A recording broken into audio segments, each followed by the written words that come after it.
Hoje eu quero tratar com você sobre um dos assuntos mais importantes da Bíblia, que é o caráter de Cristo em nós, o fruto do Espírito.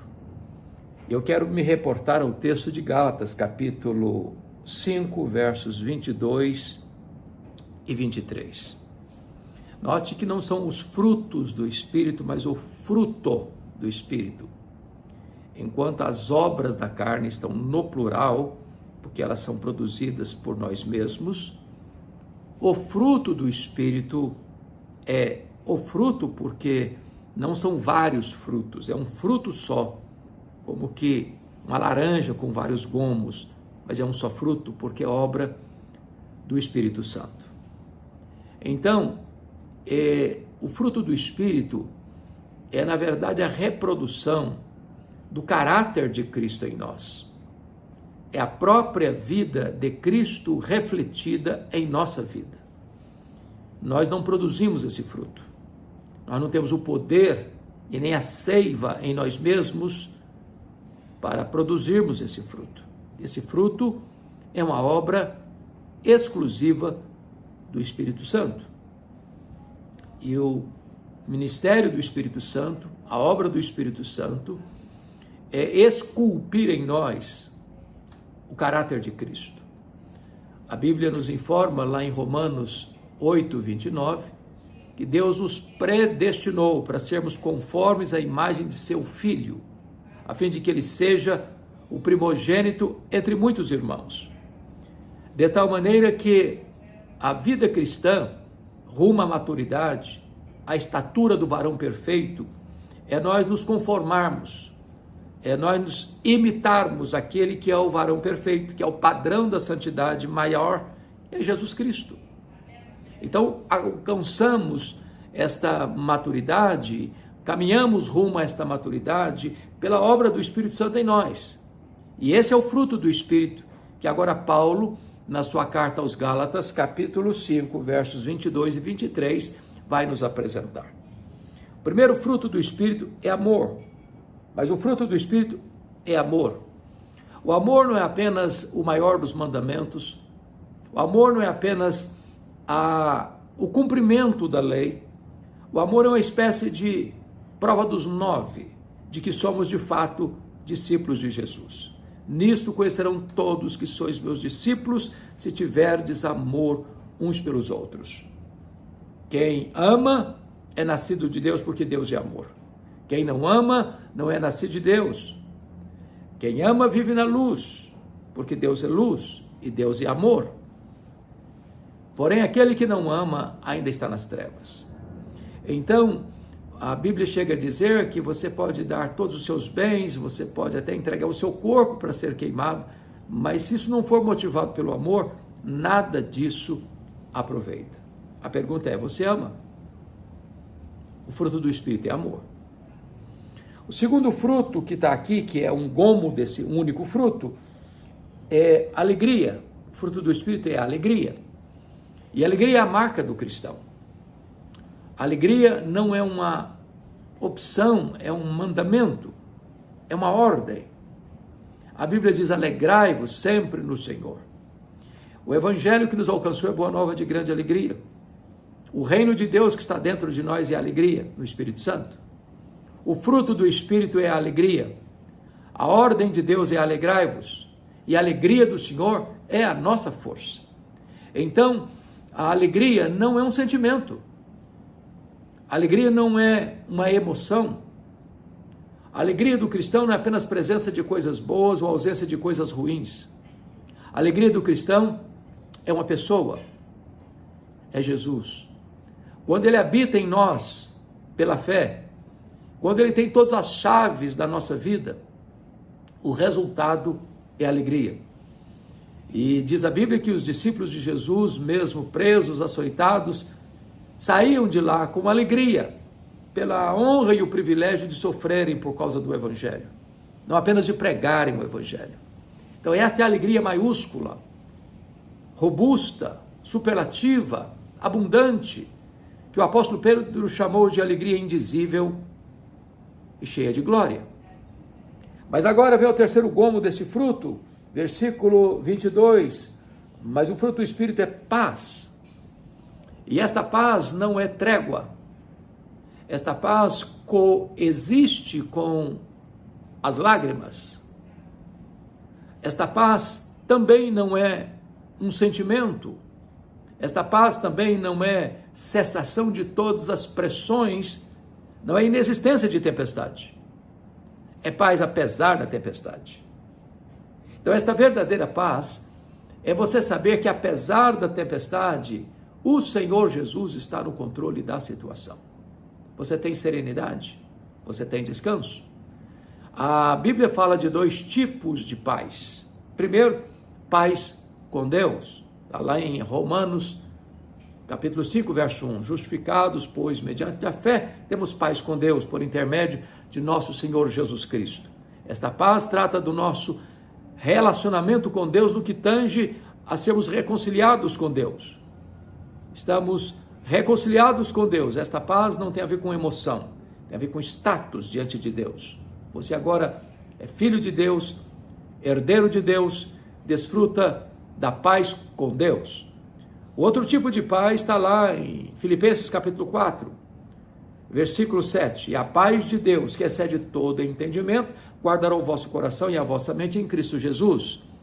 Então, paz de Deus é aquela doçura da alma, é aquela serenidade de mente, é aquele sossego de coração, de saber que Deus está com você, nos vales da vida, nas aflições da caminhada, para amparar você, para sustentar você, para enxugar suas lágrimas, para terapeutizar a sua dor, para trazer refrigério para a sua vida. Esta é a paz que é fruto do Espírito. É aquela paz que Estevão demonstrou mesmo quando estava sendo apedrejado. Mesmo diante da fúria do sinédrio que olhava para ele, via no rosto dele o rosto de um anjo. E quando ele foi apedrejado pelos seus algozes, ele estava em paz, dizendo: Senhor Jesus, não impute esse pecado a eles. Senhor Jesus, recebe o meu espírito. Esta é a paz que é fruto do Espírito Santo. Mas ainda, em quarto lugar, o outro gomo deste fruto é a longanimidade.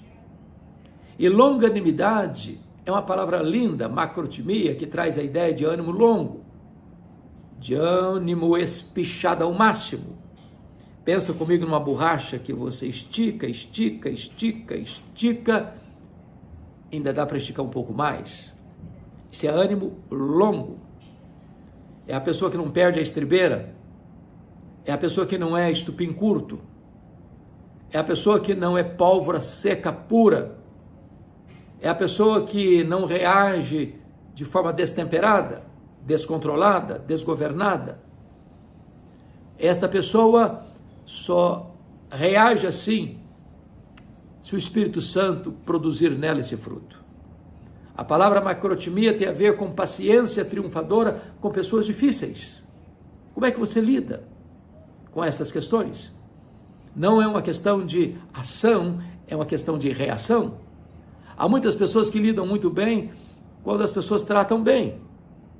Você devolve bem, você é educado com quem é educado com você, você é liano com quem é liano com você, você é amável com quem é amável com você.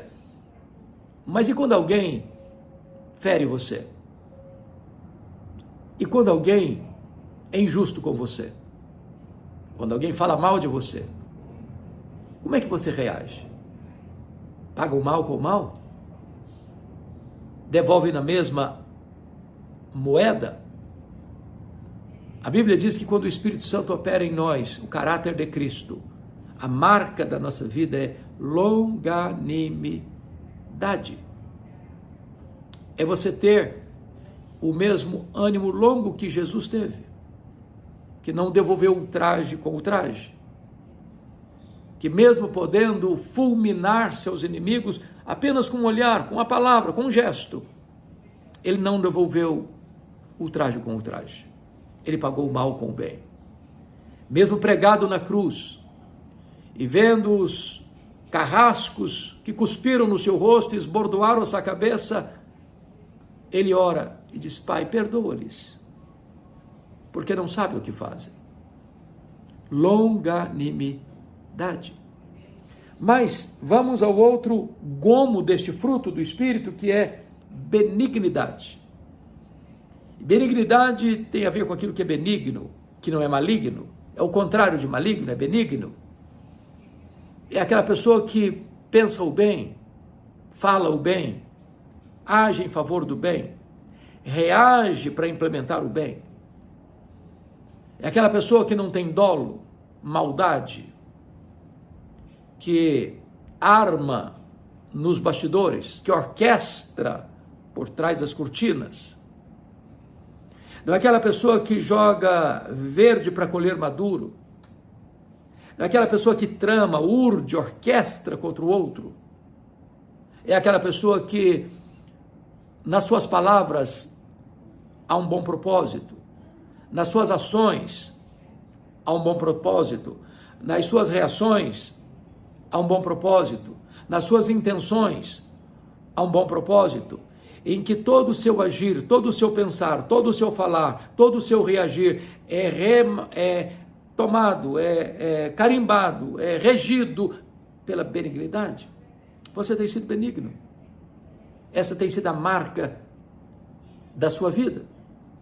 Então vamos adiante, o texto prossegue. Outro gomo deste fruto do Espírito é bondade. E é curioso que bondade é uma virtude tão extraordinária que, certa feita, um jovem rico recorre a Jesus e diz assim: bom mestre, o que eu devo fazer para herdar a vida eterna? E Jesus responde assim: por que me chamas bom? Só um é bom, que é Deus. Então esta é uma virtude muito rara. Aliás, a única pessoa da Bíblia que é chamada de bom é Barnabé. Está lá em Atos 11:30, Barnabé era um homem bom, cheio do Espírito Santo e de fé. Mas o que é bondade? Bondade é quando você age para o bem do próximo. Bondade é aquilo que você faz para ajudar o próximo. Barnabé, sendo dono de uma propriedade, vendeu-a e entregou os valores nas mãos dos apóstolos para socorrer os necessitados. Ele abre mão de um conforto, ele abre mão de um bem, de uma propriedade, de um valor, para abençoar as pessoas à sua volta. Quando Saulo de Tarso chegou em Jerusalém, a igreja não acreditou na conversão dele, pensando que ele estava sabotando a fé cristã, para perseguir os cristãos, bater a porta da igreja na cara dele. Foi Barnabé que o encontrou, que investiu nele, que cuidou dele, que apresentou-o aos apóstolos, investindo na vida desse novo convertido, que haveria de ser o maior apóstolo da igreja cristã. Homem bom. Ele quer ajudar o outro, ele quer socorrer o outro. Mais tarde, lá no capítulo 15 de Atos, o próprio Paulo teve uma intriga, uma desavença com o apóstolo Paulo, porque Barnabé queria levar Marcos, que havia desistido no meio do caminho, na primeira viagem, e Paulo não aceitou levar o Marcos na caravana, e houve uma desavença entre eles por causa disso. E a Bíblia diz que Barnabé investe em Marcos, leva-o para Chipre, bondosamente cuida dele, numa hora crítica da sua história. Mais tarde, Pedro vai discipular o Marcos, e este Marcos vai se tornar o primeiro evangelista a escrever. O primeiro evangelho a ser escrito foi Marcos. Bondade. Barnabé socorreu os pobres de Jerusalém. Barnabé investiu em Saulo de Tarso.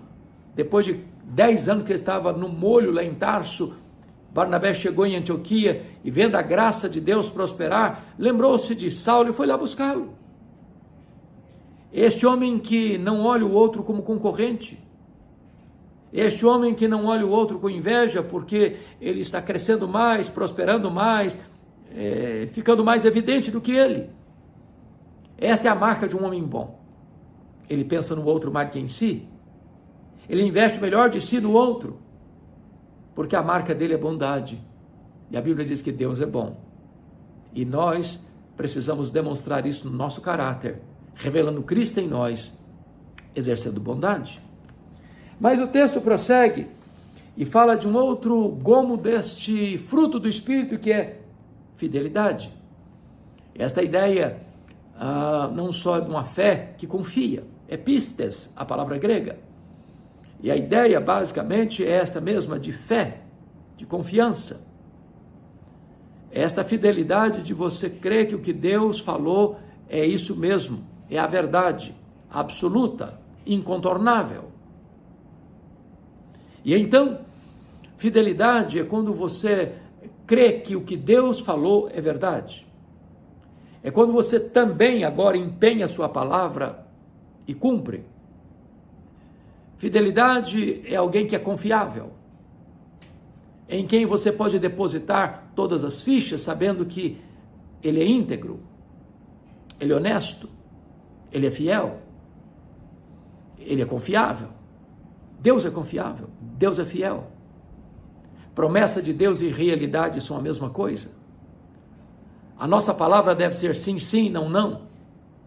Não deve existir sombra, dúvida, incerteza, falsidade, mentira, engano, fidelidade. Esta é a marca de alguém que é governado por Jesus. Quando temos o caráter de Cristo em nós, como o apóstolo Paulo chegou a dizer, lá na sua carta aos Coríntios, sede meus imitadores, como eu também sou de Cristo. Mas prosseguindo, o texto agora no verso 23 vai trazer um outro gomo desse fruto, que é mansidão. Mansidão.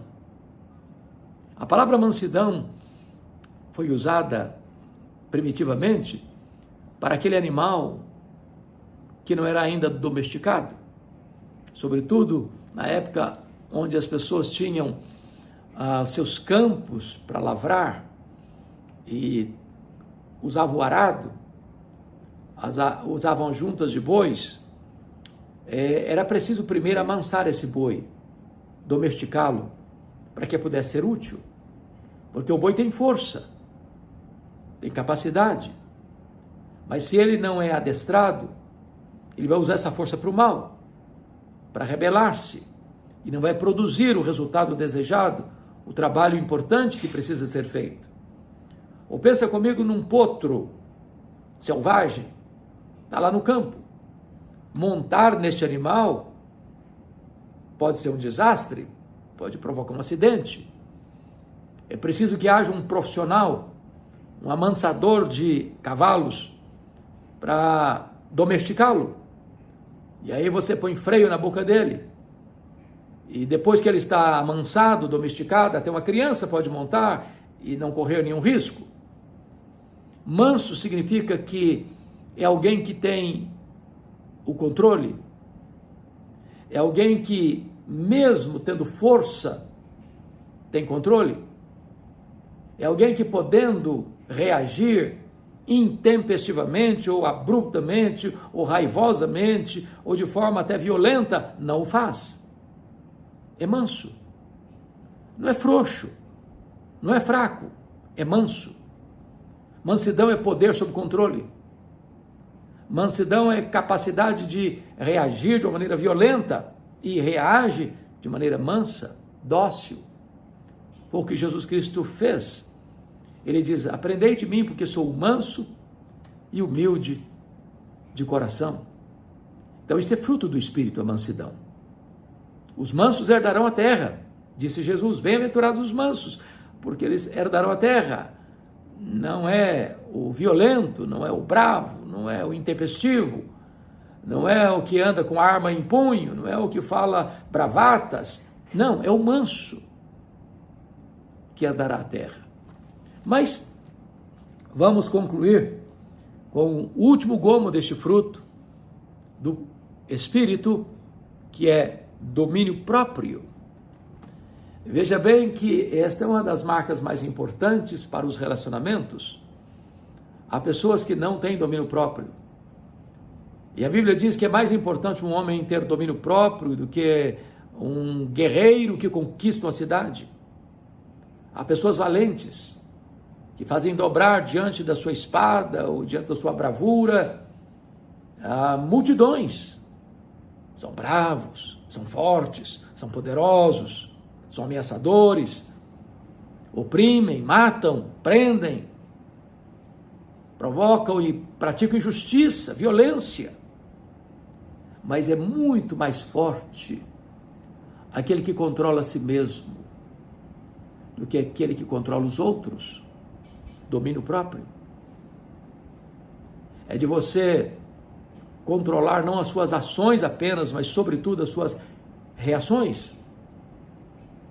É de, em vez de você dar o troco, pagar na mesma moeda e se vingar, você paga o mal com o bem.